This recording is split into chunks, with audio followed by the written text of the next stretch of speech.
Tiga kata untuk puncak. Wisata alam indah. Selamat malam teman-teman. Tos dulu Mbak. Ya. Gitu kamera roll and action. Gitu kamera roll and action. Oke. 1, 2, 3 jedata.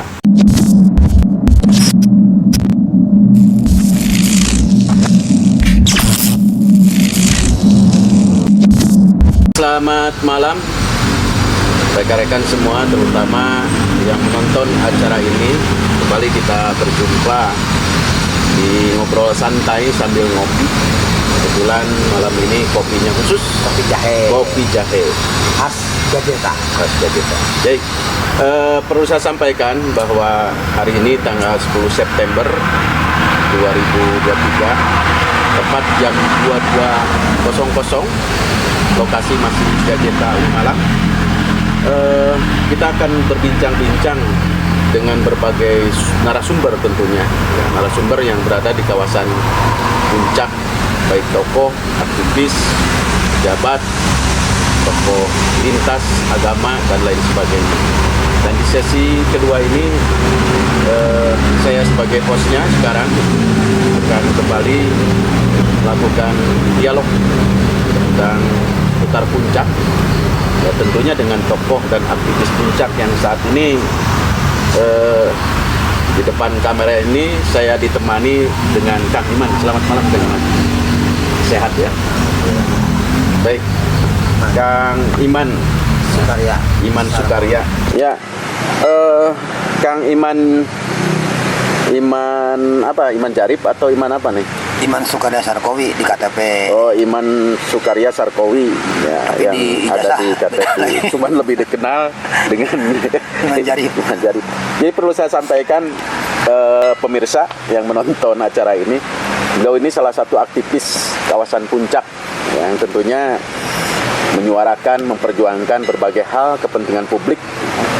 Nah, tentunya kita satu lifting ya, kita bergerak berjuang juga di kawasan puncak ini. Baik, masih seputar tentang puncak. Ini ada materi yang tentunya akan saya sampaikan ke Kang Iman. Ya. Puncak kata mereka di sesi kedua, 3 kata untuk puncak. Betulnya banyak kata-kata ya tentang puncak ini, tetapi kita akan buat singkat saja. Ya. Ada hal yang tentunya kita akan diskusikan, kita akan obrolkan di sini sambil kopi. Tadi apa kopinya? Kopi jahe. Bentar, kita minum dulu. Tos dulu Kang Iman. Masih. Baik Kang Iman, langsung saja di poin pertama nih yang ini saya tanyakan. Puncak itu menurut Anda seperti apa dan bagaimana? Silakan. Kalau menurut saya ya, puncak kan tempat kelahiran kita ya. Kita betul. lahir besar di sini. Jadi kalau menurut saya puncak ini tempat yang sangat indah. Tentu. Kedua, hawanya sejuk, ya Ya. kan. Kemudian juga orang-orangnya pada ramah. Kemudian juga puncak ini mau tidak mau menjadi tempat yang paling diminati setelah Bali. Iya. Ya kan? Iya. Dari semua kalangan ya. Karena dari Jakarta ke puncak berapa menit nyampe dari ya. Bekasi, nyampe dari Tangerang, nyampe ya kan. Iya. Kemudian dari Bandung juga mudah gitu mengakses Yeah. ke puncak, sehingga puncak merupakan tempat yang indah. Kalau menurut saya, puncak diciptakan pada saat itu Allah dalam keadaan Alhamdulillah. tersenyum. Amin ya Allah ya Rabbal Alamin. Dan lebih dekat tentunya jaraknya ke ibu kota ya. Iya betul. Jadi kunjungan wisatawan lokal domestik itu sudah bukan hal baru ke puncak, termasuk wisatawan luar ya. Baik. Mancanegara. Pertanyaan berikutnya nih. Ini sebetulnya bukan pertanyaan sih, kita lebih kepada dialog saja, ngobrol saja. Kang Iman, ya. 3 kata untuk puncak. Puncak Cisarua, 3 kata ya. Tempat wisata. Wisata.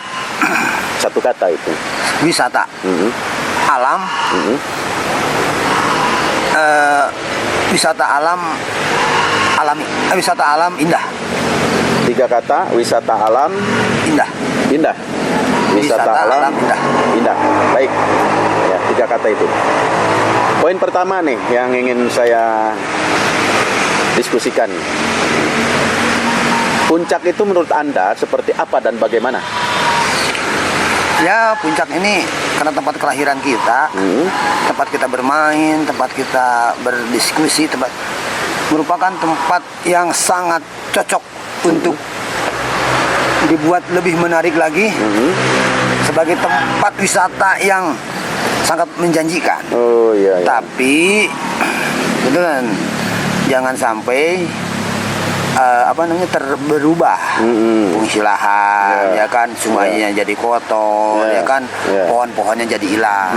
Tetap harus keasliannya tidak boleh dirubah. Terjaga ya. Ada kebun teh, ada hutan, ada sungai, ada air terjun, juga ada masyarakat dan lain-lainnya. Iya, iya. Sumber penghidupannya terjaga lah gitu. Betul. Baik. Termasuk flora dan faunanya juga kan. Oh iya, Nah, iya, tentu saja gitu kan, pelestarian. Ya. Berikutnya, apa saja domain dan dominan isu tentang permasalahan yang berada di kawasan Puncak? Domainnya apa? Permasalahan pertama sih ya, kalau menurut saya masalah di jalur lalu lintas. Traffic ya? Ya, traffic karena ada titik-titik kemacetan, kemudian juga keluar masuk, ada bottleneck. Nah ini sehingga menjadikan adanya kebijakan yang tidak tertulis, yaitu one way kan? Iya, iya, iya, Nah, itu ada one way. ada one way ke atas dan one way ke bawah. Kebijakan siapa itu? Di satu sisi itu kan menjadi solusi ya untuk mempercepat arus orang yang mau berangkat ke puncak. Ya. Di satu sisi juga menjadi masalah bagi orang-orang yang terjebak ya. Nah itu ada yang berkaitan dengan traffic ya kan, lalu ketika lintas. ke atas yang mau ke bawah terjebak. Ketika ke bawah yang mau ke atas terjebak. Nah itu salah satunya Ya, isu makanya, yang paling hotnya ya. Iya, macet itu tadi ya. Misalnya kemacetan, traffic dan sebagainya. Keduanya banyak beralih fungsi lahan dari kebun teh menjadi tempat wisata, menjadi rumah, menjadi villa. Saat atau ini seperti itu. dari tanah perhutani, ya kan, Ya, menjadi ya, tempat-tempat wisata. Nah itu ke alih fungsi lahan. Kemudian juga sungai ya, Sungai betul. pencemarannya cukup tinggi juga, Kang. Jadi dulu kita mandi di Sungai Cisarua, airnya jernih. Lalu mandi di Ciliwung jernih. Nah, Ciesek mungkin sekarang yang paling masih jernih itu agaknya di Ciesek aja ya kayaknya ya. Kalau saya lihat ya. Nostalgia dulu semasa kecil kita kan sering kita mandi di kali ya. Bagaimana kita ketika menginjak batu itu, ya kan, sambil mandi itu airnya ikan-ikan kelihatan, ya kan. Kita berenang nyelam, nah itu. Kemudian juga burung, ya kan, dulu ada burung bango, burung elang, segala macam lah. Sehingga sangat indah sekali ya, bagi ikan. Masa-masa kita masih asri lah ya gitu. Kalau Masih sekarang alami. kita mau nyari burung bango di mana? Terbangnya burung elang Jawa itu di mana, ya kan? Walaupun masih ada, tapi belum ada pola perlindungan atau konservasinya seperti apa ya. Kemudian juga bagaimana supaya gerombolan rombongan burung bango atau burung kuntul tuh orang-orang dulu bilang bagaimana tuh setiap tahun ada migrasi lah, perpindahan tempat. Kemudian juga sungai-sungai dulu ada ikan benter, ikan jeler, ikan soro, ikan bogo ya, parai segala macam ya kan, masih asri. Nah, sekarang udah nggak ada. Apalagi dulu saya kalau nggak salah nih, dulu itu yang namanya remis di sungai-sungai itu masih ada, udang juga saya masih ingat. Saya masih mengalami itu. Silahkan. Dulu, ya. Mungkin Sekarang, ada sih, masih ada, belum hilang semua. Karena dari titik-titik pencemaran itu ada juga yang masih bersih. Tapi itu mungkin teman-teman komunitas mancing tuh, mereka yang masih tahu nih ya. Iya. Tiap hari Komunitas mereka musuh. Tapi menurut informasi sih memang sekarang habitat sungai tersebut memang sudah hampir punah gitu. Baik Kang Iman.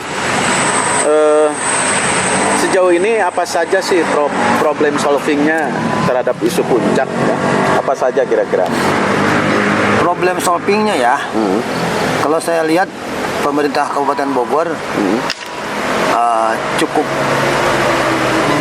memberikan perhatian khusus juga sih. Kemudian juga pemerintah Jawa Barat, kemudian pemerintah pusat melalui peraturan-peraturan ini kan, seperti Kepres.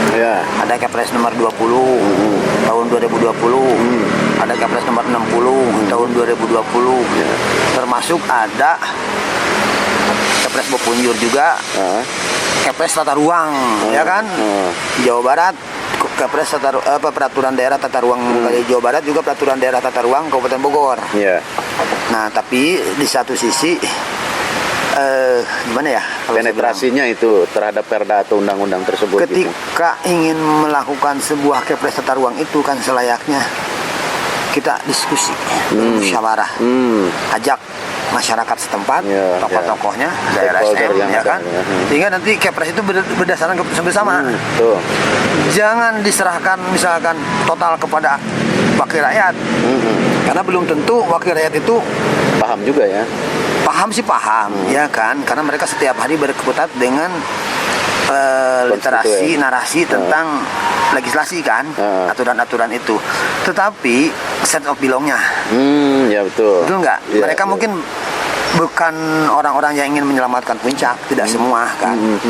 Mungkin karena dorongan dari partai harus menjadi anggota legislatif, kemudian dia karena punya finansial, kemudian yang sehingga perlu diajaklah masyarakat itu Iya, iya. sekecil apapun, walaupun misalkan cuma untuk menyelesaikan satu wilayah misalkan besar Cisarua, Ah, ya tetap diajak musyawarah iya. sehingga semua yang dijadikan peraturan, yang dijadikan keputusan berdasarkan hasil musyawarah dan mufakat itu intinya. Apalagi bicara puncak kan penyangga ibu kota ya. Itu bahkan paru-parunya ibu kota juga berada di puncak. Jadi kalau Paru-paru saat ini- dunia Kang, kalau Oh, paru-paru dunia ya? Ya juga. Udah masuk ya? Siap. Dan berarti mutlak kalau anggota dewan itu mesti benar-benar paham, mengetahui tentang teritorial gitu kan, ya harus. tentang fungsi dari wilayah di mana dia berangkat gitu ke dapurnya. Oke, baik. Nah ini nih, sejauh mana nih peran tokoh masyarakat yang berada di puncak, ya, terus LSM, ormas terhadap permasalahan puncak, perhatiannya gitu atau sikap mereka. Kalau peran-peranan, saya pikir belum ada yang signifikan. Jadi masih dalam konteks wacana dan narasi lah. Misalnya, ketika kita membukakan isu tentang pemekaran Bogor Selatan, ya kan? Ya. Tembakan-tembakannya, penetrasinya, kemudian ledakan-ledakannya belum terbangun. Kayak gitu. Jadi peranan masih normatif saja. Tidak digunakan misalkan tahap ini begini sehingga mengkerucut dan mengkristal. Kemudian lemparannya juga jelas kayak gitu. Kemudian juga untuk masalah lingkungan hidup baru terlihat misalkan ada beberapa gelintir aja kan yang melakukan penanaman. Nah, penanaman ini kan bisa saja dicanangkan dari pusat misalkan 1.000.000 pohon. Kemudian BKSDA juga menyumbang atau mendistribusikan pohon-pohon. Tapi tidak ada database-nya. Kalau database misalkan satu titik pakai Google Map ya, ketahuan di situ ada pohon jati, di situ ada pohon ini sehingga kita punya penanaman itu betul-betul dibuat ya. Ya, jadi tidak hanya sekedar menanam begitu saja seremonial ya, itu. tanpa Itu anak TK maintenance, juga ya. bisa Pak kalau kayak gitu. Kemudian juga misalkan kayak papeling dan lain-lain atau Kang Teja misalnya. Pembersihan sungai. Nah, mereka itu juga bukannya bukan mengkritis tapi ini saran atau review lah kedepannya itu. Jadi nanti daerah ini udah bersih. Kalau udah bersih selamatkan kan. Nah, yang belum bersih diterus. Jadi sehingga nanti ketahuan berkesinambungan lah ya. Kesinambungan. Gitu ya. Jadi mau dari bawah ke atas atau dari atas ke bawah. Jadi nanti ketahuan jadi kita udah punya tahu nih titik-titik rawan sampahnya di mana. Sehingga di situ diadakan kegiatan pengambilan sampah juga. Kegiatan sosialisasi ke masyarakat juga, himbauan dan jargon-jargon, sehingga semua stakeholder ikut. RT-nya ikut berperan, RW-nya ikut berperan, KD-nya ikut berperan, kemudian Pak Camatnya, dinas-dinasnya, semua masyarakat. Tidak dijadikan ini ajang saya pengen cari popularitas, jangan.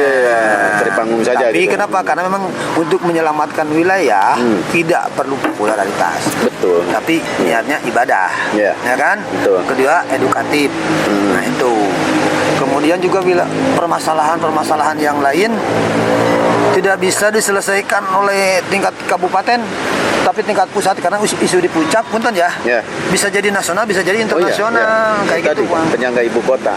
Jadi apapun yang terjadi di kawasan puncak ini dampaknya, pengaruhnya bisa sampai ke ibu kota. Ya baik ya. Lalu nih apa sih yang diharapkan gitu ya? Peran serta masyarakat, berarti kan masif nih masyarakat nih semua yang berada di kawasan puncak, karena kan majemuk ya, sekarang puncak nih majemuk gitu kan, berbagai suku budaya, termasuk bahkan ada dari warga negara asing juga gitu kan, yang negara konflik juga tinggal di kita ya. Apakah menambah masalah atau menjadi solusi atau bahkan menciptakan problem baru gitu. Nah, peran serta masyarakat nih terhadap isu-isu kemudian masalah-masalah yang ada di puncak ini sejauh mana sih? Apakah memang EGP tidak begitu peduli dengan permasalahan atau gimana? Kalau menurut saya ada pola yang salah kan. Jadi masyarakat itu sebetulnya kita lihat ke Permendagri setempat. Ya. Di situ ada misalkan pemberdayaan masyarakat desa. Itu yang berhak melaksanakan kegiatan itu adalah lembaga kemasyarakatan desa dan kelompok masyarakat. Nah, seandainya ada 9 desa dan 1 kelurahan di wilayah Cisarua, lalu di Megamendung, lalu di Ciawi, nah 3 kecamatan ini misalkan mereka selaras misalkan dengan pemerintah Kabupaten Bogor. Misalkan di pemerintah Kabupaten Bogor ada kegiatan penanaman pohon di wilayah-wilayah. Nah, ini juga sama ikut. Nah, jadi nanti kelompok masyarakatnya tiap desa melakukan penanaman. Iya, kan? serentak ya, serentak sporadis. Misalnya gitu. satu desa 1000 pohon. Kalau diperkirakan ada 30 desa atau 36 desa, berarti dalam setahun berapa? Iya, lumayan tuh. Satu desa 1000 pohon.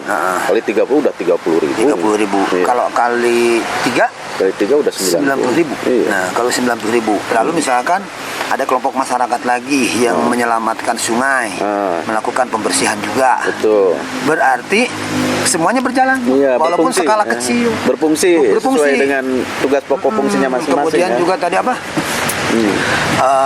Mereka misalkan melakukan penanaman pertaniannya, satu desa satu produk. Ya, setuju. Ya kan berarti Betul, ada 36 produk nih. Misalnya yang ini buncis, yang ini toge, yang ini pokoknya yang ini buncis, toge, yang ini talus. Sehingga semuanya berproduksi. Bisa panen raya gitu. Nah, berarti penguatan ada di desa dan kelompok masyarakat. Nah, nanti teman-teman di kecamatan ya kan ada pendamping desa, ada PKH, ada satgas sungai, semuanya bisa dibikin sistem. Iya. Ini berjalan semua. Iya. Jadi tidak misalkan program itu tidak kumaha saya, tapi masyarakat terlibat. Iya, sesuaikan dengan kebutuhannya ya. Misalkan RT ini karena dia punya lahan pertanian berarti didorong untuk memproduksi padi. RT ini karena dia tanahnya tidak punya pertanian lagi, tapi didorong untuk produksi peternakan. Ada ayam, ada bebek. Ini belum terlaksana loh kalau kata saya. Padahal belum diselaraskan. itu bagus ya ide itu ya. Kemudian setiap desa itu memiliki produknya masing-masing. Kelompok masyarakatnya. Kelompok masyarakatnya. Nanti kelompok masyarakatnya dibintek. Sebelum melaksanakan itu dibintek dulu. Betul.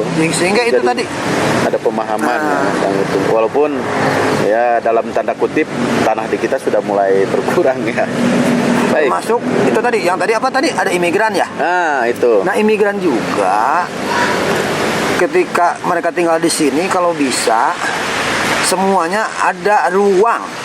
Misalkan di Kecamatan Cisarua punya ruang database imigran. Dan tinggalnya juga khusus ya. Ada fotonya, ada namanya, ada alamatnya, ya kan? Setuju. Ya kan nanti mereka juga sama misalkan kelompok imigran yang di Batu Layang, ada kepala sukunya lah, sehingga ada permasalahan kepala sukunya panggil. Kayak gitu, jadi semuanya terdata dengan rapih, Pak, gitu. Ya, kayaknya untuk masalah kedatangan imigran, apalagi dari negara konflik yang ada di wilayah kita akan kupas nanti di sesi berikutnya ya. Baik, Nih Kang Iman, baru-baru ini kan kita mendapatkan anugerah ya, bukan anugerah ya, artinya Apresiasi. selatan ya, kita apresiasi lah bahwa dari PLT Bupati sekarang baru minggu yang lalu sudah ditetapkan jadi Bupati Kabupaten Bogor, dan itu putra selatan ya, putra selatan asli, putra Cisarua terutama. Nah kita kan memiliki harapan nih, apalagi putra asli daerah itu yang kemudian pasti paham dengan apa yang terjadi di kawasannya, di wilayahnya, baik itu permasalahan dan lain sebagainya gitu. Apa menurut Kang Iman nih ya, setelah putra asli dari selatan ini menjadi bupati, harapan apa yang akan disampaikan? Kalau harapan sih banyak, ya kan. Tapi kita kembalikan lagi kepada visi dan misi, kemudian RPJMD-nya juga. Jadi mungkin teman-teman di Kabupaten Bogor perlu mencermati dan mengkaji ulang, misalkan rencana pembangunan jangka menengah daerah Kabupaten Bogor, yang mana dulu itu dengan Bu Ade Yasin ada Pancakarsanya. Nah nanti ini penguatannya, ya kan, yang mana sih yang belum tercover, yang belum terlaksanakan, ya kan, itu misalkan. Nah, kemudian juga kalau dari segi harapan yang paling utama ya, saya berharap Bupati Haji Iwan yang orang Cisarua ini mampu membuat terobosan yang kuat. Misalkan saya ingin Kabupaten Bogor ini betul-betul, Bogor bukan tempat yang aman bagi para koruptor, misalnya. Karena memang, kenapa saya bilang koruptor? Karena angkanya sudah di angka 10 triliun. APBD-nya kan. APBD-nya. Nah, itu kan perlu juga pengawasan teman-teman di dewannya seperti apa. Kemudian juga penganggarannya juga tepat guna, tepat sasaran atau bagaimana kan? Mengevaluasinya juga. Betul. Jadi jangan sampai hanya buang-buang energi, buang-buang anggaran gitu kan. Tapi juga mampu meningkatkan peranan para pengusaha. Karena puntennya mereka berusaha di sini. Tapi restoran atau hotel kok nggak mampu sih mengelola sampah merekanya aja sendiri. Nah, betul. Itu catatan lah. Harusnya ketika mereka berusaha di wilayah puncak, berarti sudah siap si restoran itu, saya akan mendaur ulang sendiri sampahnya, tidak dilempar ke, atau bekerja sama dengan desa aja deh gitu. Desa yang melakukan itu. Jadi nanti peranan DLH itu akan ringan. DLH itu hanya akan mengurusi wilayah-wilayah yang penduduk padat, sampahnya digimanain gitu kan. Karena nanti untuk perusahaan-perusahaan sudah tertangani. Ya, artinya ketika sudah terpilihnya atau sudah dilantiknya ya, Haji Iwan Setiawan jadi Bupati Kabupaten Bogor ini menggerakkan instrumen yang ada gitu ya, termasuk sistem tadi dijalankan tadi, sistemnya tadi itu. DLH Jadi, dan lain sebagainya gitu kan, berkaitan dengan lingkungan kawasan puncak. Jadi jangan dulu berpikir misalkan ekonomi maju, jangan dulu. Karena bicara Kabupaten Bogor, saya pikir daerahnya sudah maju, Kang. Ya kita bandingkan dengan wilayah misalkan pedalaman Kalimantan, kedalaman Rio, kita udah maju. Tinggal kemajuannya ini dampaknya nih. Betul, baik secara geologis, kemudian juga secara agraris, kemudian juga secara apa tadi? Partisipasi masyarakatnya, ya kan? Ketika masyarakat tinggal di para wisata ya mereka terlibat, tidak jadi penonton. Penegakan aturannya itu tadi gitu. Kemudian penegakan aturan-aturannya. Memang ketika memilih kepala dinas, ya kan? The right man in the right place, ya kan, kayak gitu. Saya pikir dia orang yang kompeten lah, ya kan. Kemampuannya dalam memimpin partai sudah terbukti. Kemudian juga di legislatifnya udah cukup lama. Track recordnya sudah ada lah ya. Walaupun mungkin sebagai manusia ya ada kekurangan dan ada batasan. Tetapi kan di saat kemudian menjadi pimpinan di sebuah kemudian wilayah, juga ya mau tidak mau membuka ruang. Ya. Jangan sampai ini bukan dari partai, enggak. Kalau udah jadi bupati itu semua ya. Iya, include Partai mau ormas, Iya. kita buka ruang. Iya, karena Ruang untuk Puncak gimana? jadi Ruang untuk pimpinan- Bogor Selatan gimana? ya, pimpinan kan? Kabupaten Bogor betul. Ya. Kemudian juga ketika ada usulan-usulan tentang pemekaran Bogor Selatan, ayo kita kaji bareng, kita dorong bareng. Ada ruang ya untuk Ada masyarakat ruang. ya. Saya kan kenapa? Karena kemajuan dan perubahan-perubahan itu merupakan sunatullah. Iya. Ya kan? Betul, betul. Ketika saya mendeklarasikan Bogor Selatan, berarti saya digerakkan oleh Allah Subhanahu wa taala. Iya, betul. Bukan nggak ada yang membayar. Ketika Akang ikut juga mendukung pemekaran Bogor Iya. Selatan, kita semua Iya. digerakkan oleh Allah. Iya. Berarti sunatullah. Iya. Ya kan? Iya. Orang ingin berubah-berubah begini. Nah, jangan berpikir misalkan kalau dipekarkan nanti Kabupaten Bogor jadi hilang. Jadi nggak ada, ya Iya. nggak ada. Tidak seperti Bisa itu, ya. saja Kabupaten Bogornya hilang tapi jadi provinsi. Ya kan? Ya, artinya masyarakat menaruh harapan lah gitu ya. seperti itu. Entah itu mungkin di fungsi pelayanan, jangkauan dan lain sebagainya. Baik, pemirsa yang menonton menyaksikan acara kami, ya, tadi beberapa poin sudah kita lakukan dialog dan komunikasi dengan Kang Iman Karya, yang lebih dikenal dengan Iman Jari, yang kami tahu ya, sebagai bagian daripada masyarakat kawasan Puncak ini, beliau banyak melakukan aktivitas termasuk menyuarakan kepentingan publik tentunya. Ini sebetulnya kita menaruh harapan ya, Tapi saya tambahin Kang, ya. saya bukan Ada Puncak tambahan? aja Kang. Saya menyuarakan itu hampir juga Bogor Barat kita suarakan, Oh, gitu. Bogor Timur, Ya. karena kita juga punya jaringan di Bogor Oh, Barat, ya. di Bogor Timur, Ya. termasuk saya juga ketua IKPAS, Ikatan Pengusahaan Puncak, Oh, ya, ketua kemudian IKPAS, ya. ketua GIAN Kabupaten Bogor juga, Gerakan Indonesia Anti Narkoba. Jadi Iya, iya. sehingga secara spesifik saya pasti Puncak ya. Iya, Tapi spesifikasinya ya. ketika teman-teman Puncak dari tanah Bogor airnya. Barat mengajak untuk mendiskusikan, saya bantu, Oke. saya ikut. Atau semua pun juga termasuk. Setuju. Kita juga Iya. ada jaringan di Iya. pendamping desa. Oh, pendamping desa juga ya itu. Oke, baik pemirsa, ya berbagai harapan tentunya dari komunikasi yang kami lakukan sebagai putra daerah yang masih memiliki kepedulian tentunya terhadap di mana kita lahir. Ada perumpamaan gitu kan, kaki dipijak disitulah langit kita junjung. Sebuah harapan yang saya rasa normal ya, normatif, dan sebuah harapan yang mulia tentunya berkaitan dengan kawasan Puncak di mana kita lahir, berada, menghirup udara yang sama. Mari kita sama-sama bagaimana menumbuhkan sense of belongingnya itu, perhatiannya itu, perasaannya tercurahkan tentang situasi lingkungan yang ada di kawasan Puncak, karena kita lahir, tumbuh, berkembang di sini ya. Dari kecil, remaja dan dewasa tidak tertutup kemungkinan ya kita akan meninggal di sini. Artinya betul-betul ini situasi yang ada di kawasan Puncak ini harus menjadi perhatian khusus. Kalau bagi meninggal kita. mungkin kumaha Allah lah di mana Iya, aja ya. iya, Karena kan oke. bisa saja ya. Iya. Pada saat Karena itu lagi kodrat ya, umroh, takdir. haji ya, atau lagi iya. menjalankan tugas. Betul.